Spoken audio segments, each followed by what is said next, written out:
Social মিডিয়ায় ছড়াচ্ছে যে আমি যাওয়ার পর ভোটগুলা বৈধ হয়েছে আর তারপরে মির্জা আব্বাস নির্বাচিত হয়েছে, এটা ঠিক নয়। আমি সালেউদ্দিন ভাই, উনি গেস্ট ছিলেন, হোস্ট ছিলেন আমাদের মানব জমিনের জনাব মতিউর রহমান ভাই।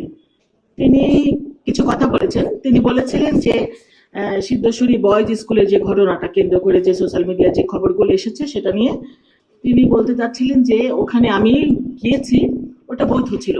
কারণ আমি নির্বাচনে যে প্রার্থী মির্জা আব্বাসের প্রধান নির্বাচনী এজেন্ট, সেজন্য আমি প্রার্থী যেটা করতে পারি, যে জায়গায় যেতে পারে সে এক্সেস গুলো আমারও আছে, সেজন্য আমি যেতেই পারি। এটা আমার যাওয়াটা সঠিক ছিল এবং আমি যে তাদেরকে চার্জ করছি সেটাও সঠিক ছিল। কিন্তু তারপরে তিনি যেটা বলেছেন যে আমি যাওয়ার পরে যে অবৈধ ভোটগুলোকে বৈধ করানো হয়েছে সেটা নিয়ে নাকি মামুনুল হক সাহেব বলেছেন যে তার আসনেও বৈধ করা দরকার, সেটার পক্ষে উনি কথা বলেছেন। তো আমি আসলে সেই জিনিসটা ক্লিয়ার করার জন্য আজকে আপনাদেরকে ডেকেছি।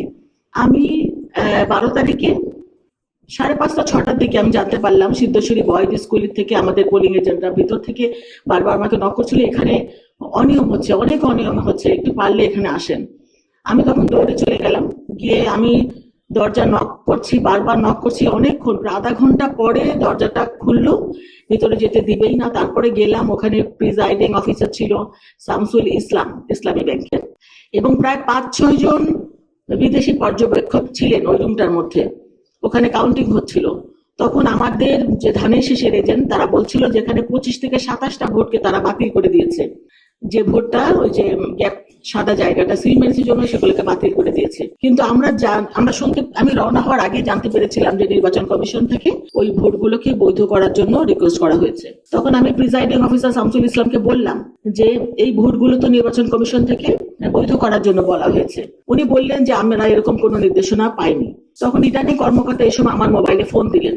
আমি তখন বললাম যে ভাই, এখানে তো রিটার্নিং কর্মকর্তা শামসুল ইসলাম, উনি কথা শুনতে চাচ্ছেন না, উনি এগুলোকে মানতে রাজি না। তখন উনি বললেন ওনাকে ফোনটা দেন। আমি ফোনটা সাইফুল ইসলাম, আমি স্পিকারে রেখেছিলাম ফোনটা। আমার স্পিকারে বিদেশি পর্যবেক্ষকরাও শুনছিলেন, বিভিন্ন প্রার্থীর এজেন্টরাও শুনতে পাচ্ছিলেন, ধানের শেষের এজেন্টরাও শুনতে পাচ্ছিলেন, এবং ওই কক্ষের ভিতরে যারা ছিলেন সবাই স্পষ্ট শুনতে পাচ্ছিলেন যে স্পিকারে রিটার্নিং কর্মকর্তা বলছিলেন যে নির্বাচন কমিশন থেকে নির্দেশনা এসেছে এই এই ধরনের ভোটগুলোকে বৈধ করে দিতে। এখন এটা বাস্তবায়ন করবেন কি না করবেন সেটা সম্পূর্ণ আপনার ব্যাপার। তারপর উনি ফোনটা রেখে দিলেন। সেই শামসুল ইসলাম বললেন যে আমি এটা মানতে রাজি না। আমি বললাম আপনি কেন মানবেন না? বললো আমি নির্বাচন, আমার সাথে সরাসরি কথা হয়নি, অন্য কারো, আমার উপরেও একজন কর্মকর্তা আছেন ম্যাজিস্ট্রেট, তিনি আসুক তারপরে আমরা ডিসিশন নেব। তা আমি বললাম সেই ম্যাজিস্ট্রেটকে কল করেন। উনি অনেকবার কল করেন, কল করে বলে আসছেন আসছেন। তারপর অনেকক্ষণ পরে সেই একজন মহিলা আসলেন ম্যাজিস্ট্রেট। উনি এসে, ওনার নামটা আমার ঠিক খেয়াল নেই, সাম আফরোজা হবে, উনি এসে বললেন যে না, এই ভোটগুলো সব বৈধ হবে, বৈধ করে দেন। কিন্তু তারপরে ওই শামসুল ইসলাম কিন্তু বললেন যে না, এই ভোট, উনি ওনার সাথে তর্কাতর্কি করলেন, মানে বললেন যে বৈধ হবে না। কিছুক্ষণ পরে ওই ম্যাজিস্ট্রেট তখন বললেন যে আমার আরেকটা জায়গায় একটা অনিয়ম হচ্ছে, আমি ওখানে একটু চলে যাই। তখন আমি বললাম যে আপনি এই জিনিসটা মানে সলিউশন না করে আপনি চলে যাচ্ছেন, তাহলে এটা কি হবে? তখন উনি বললেন যে আমি কিছুক্ষণ পরে আবার আসছি।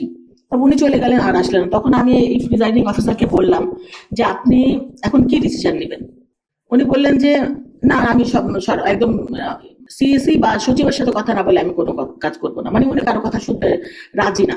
তো ওখানে আমি তো প্রায় আধা ঘন্টার উপরে ছিলাম হয়তো। তখন আমাদের ছেলেপেলেরা যারা পোলিং এজেন্ট ছিল তারা বলছিল যে এখানে অনেক ভোটের ব্যবধানে আমরা এগিয়ে আছি, আর এই ভোটগুলো দিবে কি দেবে, উনি মানে আমার সাথে তর্কাতর্কি হচ্ছিল। যে আমি বলছিলাম যে আপনি যেটা লিগ্যাল সেটা করেন, যেটা আপনাদের নির্দেশনা সেটা আপনার মানে উনি মানবে না। যখন মানবে না আমি চলে এসেছি। ওখানে কিন্তু একটা ভোটও ওরা বৈধ করে নাই, 25 থেকে 27টা ভোট। এবং আমার কাছে তারপরে 7:30-8টার দিকে ফোন আসছিল আমাদের পোলিং এজেন্টদের যে আমাদেরকে এখন জোর করে বের করে দিচ্ছে, লাইট অফ করে দিয়েছে, সিগনেচার নিয়ে নিয়েছে, আমাদের এখন আর কিছু করার নাই। এই সাইফুল ইসলাম সবাইকে তারপরে বের করে দিয়েছে, লাইট অফ করে দিয়েছে, এবং একটা ভোট ওখানে বৈধ হয় নাই। সোশ্যাল মিডিয়ায় ছড়াচ্ছে যে আমি যাওয়ার পর ভোটগুলা বৈধ হয়েছে আর তারপরে মির্জা আব্বাস নির্বাচিত হয়েছে, এটা ঠিক নয়। আমি আমি আমি মানে ভেবেছিলাম না, ভাবছি মানে এটা নিয়ে যে আপনাদের সাথে কথা বলতে হবে।